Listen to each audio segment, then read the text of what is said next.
പൈസ കൊടുത്തിരിക്കും ചേട്ടാ.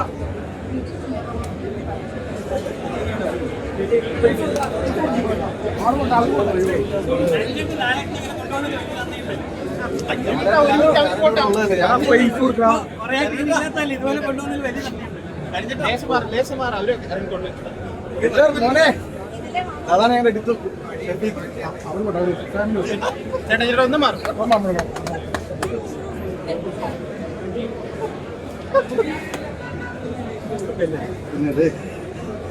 വലിയൊരു സൈലന്റായിട്ട് വന്ന് ഒപ്പടിക്കാനുള്ള പരിപാടി. സൈലന്റ് അങ്ങനെയല്ല, ആ സിനിമ ഇങ്ങനെയാണ് പ്രസന്റ് ചെയ്യാൻ തോന്നി. അപ്പൊ അതിന്റെ രീതിയിൽ എല്ലാം ചെയ്തിട്ടുണ്ട്. നമുക്ക് സിനിമ കണ്ടപ്പോൾ ഇതിങ്ങനെ പറയണമെന്ന് തോന്നി, ഇങ്ങനെ പ്രൊമോട്ട് ചെയ്യണമെന്ന് തോന്നി, ഇങ്ങനെയാണ് സർപ്രൈസുകൾ തരണമെന്ന് തോന്നി, കുറെ കാര്യങ്ങൾ ഹൈഡ് ചെയ്ത് വെക്കണമെന്ന് തോന്നി. അപ്പൊ അതാണ് നിങ്ങൾക്ക് ഇപ്പോൾ അതിൻ്റെ ഒരു കിക്ക് കിട്ടി. ഞാനിതെല്ലാം പറഞ്ഞിരുന്നെങ്കിൽ നിങ്ങൾക്ക് കിട്ടില്ലായിരുന്നു. എനിവേ നിങ്ങൾ അറിയില്ലോ.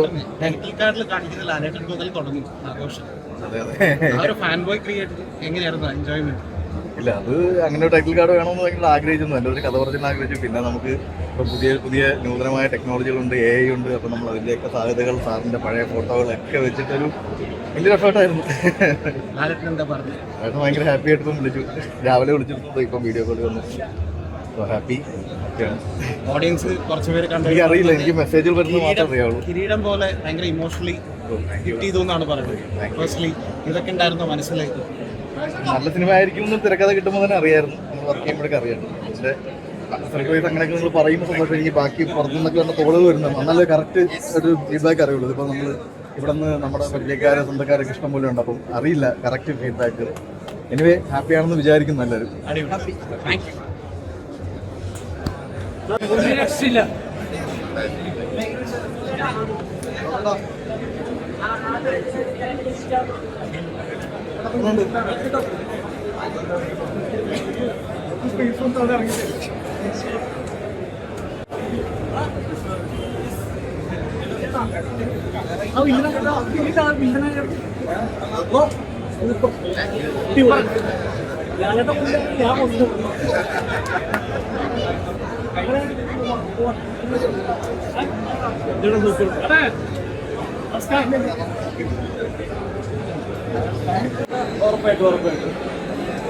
കുറെ നാളുകൾക്ക് ശേഷം ലാലേട്ടന്റെ മാസ് കാണാൻ പറ്റിയോ?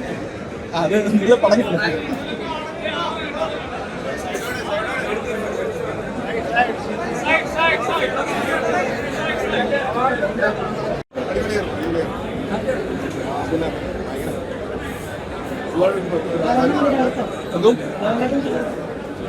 രക്ഷയില്ല. ലാലേട്ടൻ നമുക്കിങ്ങനെ കണ്ണ് മാറാതെ കണ്ടോണ്ടിരിക്കാൻ കണ്ടു. എല്ലാവരും കണ്ടോ? കണ്ടോ? ഇല്ല ഇല്ല കാണ്. നമുക്ക്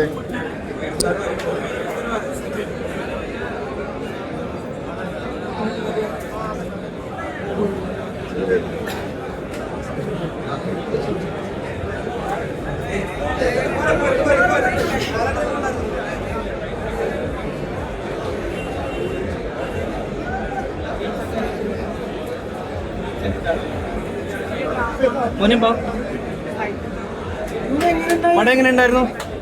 ലാലേട്ടൻ എങ്ങനെയുണ്ട്?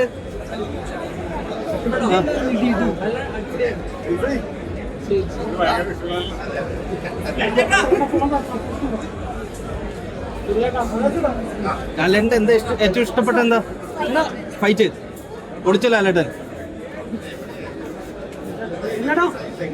തരിഞ്ഞേട്ടാ ഞങ്ങള് കുറെ നാളുകൾക്ക് ശേഷം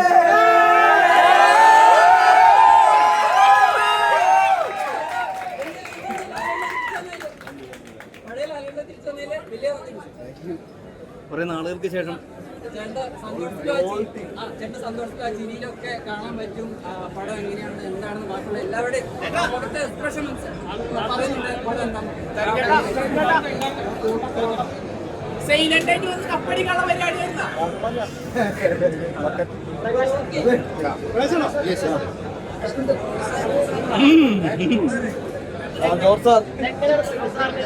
ജോൺ സാറേ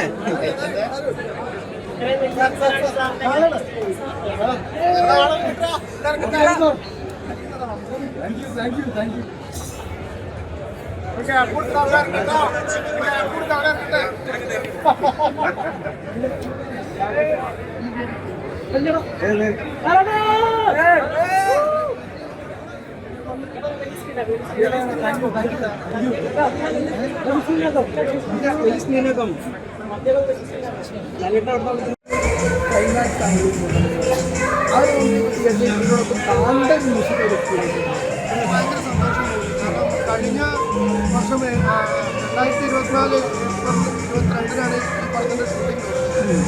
ഈ വർഷം ഏപ്രിൽ 25 ഒരു വർഷം 3 ദിവസം കഴിഞ്ഞപ്പോൾ പടം റിലീസായി. ഒരുപാട് സന്തോഷം, ഒരുപാട് എഫേർട്ട് ഉണ്ടായിരുന്നു, ഒരുപാട് യാത്രകളുണ്ടായിരുന്നു, ഒരുപാട് ബുദ്ധിമുട്ടുകളുണ്ടായിരുന്നു. അതൊക്കെ തരണം ചെയ്തൊരു സിനിമ തിയേറ്ററിലെത്തി അത് ആൾക്കാർക്ക് ഇഷ്ടപ്പെടുക എന്ന് പറയുമ്പോൾ അതിന് പറഞ്ഞ സന്തോഷം വേണം.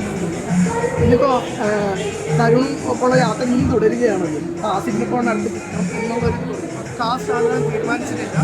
ഞാൻ എഴുതുന്നു, ആഷിഖ് ഉസ്മാൻ പ്രൊഡ്യൂസ് ചെയ്യുന്നു, തരുൺ ഡയറക്റ്റ് ചെയ്യുന്നു. അത്രയും ഇപ്പോൾ തീരുമാനിച്ചിട്ടുള്ളൂ. ഇനിയിപ്പോൾ എന്താ പറയുക, ലാലേട്ടനൊപ്പം തന്നെ മ്യൂസിക് റെക്കോർഡ് സിനിമകൾ അഭിനയിച്ചിട്ടുണ്ട്. അത് എന്താ ഒരു പ്രേക്ഷകർക്ക് കൂടെ വർക്ക് ചെയ്തിട്ടുള്ള ആളല്ലെങ്കിൽ അച്ഛന് കൂടെ ഒക്കെ വർക്ക് ചെയ്തിട്ടുള്ള ആളുടെ രീതിയിൽ അദ്ദേഹത്തോടെ കൂടെ എക്സ്പീരിയൻസ് എങ്ങനെയാണ്? ആളെന്നോടുള്ള എക്സ്പീരിയൻസ് അടിപൊളി എക്സ്പീരിയൻസ്.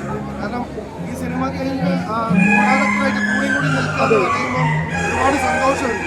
കാരണം നമ്മൾ കൂടെ അഭിനയിക്കുന്ന മാത്രമല്ല, നമ്മുടെ സീനുകൾ പറഞ്ഞു കൊടുക്കുക, അല്ലെങ്കിൽ നമ്മൾ എന്താണ് സീൻ എന്നുള്ള പുള്ളിയെ പോലുള്ള ആക്ടറൊക്കെ കാരണം എത്രയോ പടങ്ങൾ അഭിനയിച്ച് ഇനി അങ്ങോട്ട് കഥാപാത്രങ്ങൾ ചെയ്യാനില്ല. അതിനൊരാൾക്ക് നമ്മൾ സീനുകൾ പറഞ്ഞു കൊടുക്കുക എന്ന് പറയുമ്പോൾ പുള്ളി അമ്മ അടുത്ത് ചോദിക്കുമ്പോൾ അടുത്ത സീൻ എന്താ, ഞാൻ ഇതിൻ്റെ ഡയലോഗ് അതൊക്കെ സന്തോഷം. ഈ പഴയ ലാലേട്ടൻ പുതിയ ലാലേട്ടൻ അങ്ങനെയൊക്കെ പറയുന്ന ആളുള്ള ഒരു ടേംസിനോട് എന്താണ് നിങ്ങൾക്കൊക്കെ ഒന്ന് ലഭിക്കുന്നത്? ഞാൻ യോജിക്കുന്നത് അങ്ങനെ പഴയ കാലത്ത് പുതിയ കാലത്ത് ഇല്ലാതെ എല്ലാ നടനും അതത് സിനിമകൾ പുതിയ സിനിമയാണ്. ഇതുപോലൊരു സിനിമ ഇനി ഉണ്ടായില്ല, ഇനി ഉണ്ടാവില്ല. ഒരു ആക്ടറെ സംബന്ധിച്ചിടത്തോളം എല്ലാ സിനിമയും പുതിയ സിനിമയാണ്. അങ്ങനെ പഴയത് പുതിയത് ഒന്നുമില്ല.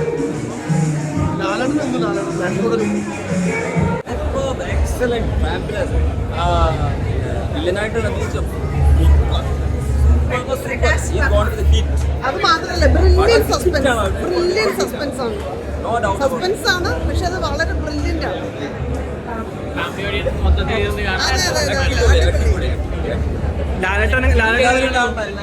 സൂപ്പർ. പഴയ ലാലേട്ടനെ കണ്ടു, അതുപോലെ പുതിയ മുഖങ്ങളെല്ലാം നല്ല അടിപൊളി. കാണണം, എല്ലാവരും കാണണം, നന്നായിട്ടുണ്ട്. ആവുന്ന ഒരു പടമാണ്. പഴയ ലാലേട്ടൻ നമുക്ക് തിരിച്ചെത്തി എന്ന് പറയാം. എല്ലാം ഉണ്ട്, അത്യാവശ്യം ഫൈറ്റുണ്ട്, കോമഡിയുണ്ട്, എല്ലാം കൊണ്ടും മികച്ച ഒരു ചിത്രം എന്ന് വേണം പറയാം. കുറേ കാലത്തിന് ശേഷം ലാലേട്ടൻ്റെ ഇത്തരത്തിലുള്ള ഒരു പടം കുറേ കാലത്തിന് ശേഷം വരുന്നൊരു പടമാണ്. എല്ലാവർക്കും സമാധാനമായിട്ട് വന്നിരുന്ന് കാണാം. അല്ലേ? അതെ, ഫാമിലി ആയിരുന്നാലും ഫാമിലി ഓഡിയൻസിനൊക്കെ ഏറ്റവും ഒരു സാറ്റിസ്ഫൈഡ് ആവുന്ന ഒരു നല്ലൊരു ചിത്രമാണ്. കുറേ കാലത്തിന് ശേഷമുള്ള ലാലേട്ടൻ്റെ ഇത്തരത്തിലുള്ള ഒരു പഴയ കാലത്തിലുള്ള ഒരു ഓർമ്മകളിലേക്ക് ഒരു തിരിച്ചു വരുന്ന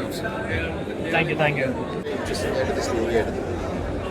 ക്യാരക്ടർ നല്ലൊരു ലാലേട്ടൻ്റെ കൂടെ അത്രയും സമയം സ്പെൻഡ് ചെയ്യാൻ പറ്റുന്ന ഒരു ഓപ്പർച്യൂണിറ്റി. It's fully exciting. ശരി, naturally the whole crew very comforting, interesting. Lalettan ഭയങ്കര സപ്പോർട്ട്. പക്ഷെ എല്ലാം കൊണ്ടും ഒരു ഭീകര എക്സ്പീരിയൻസ് ആണ്. Thank you so much.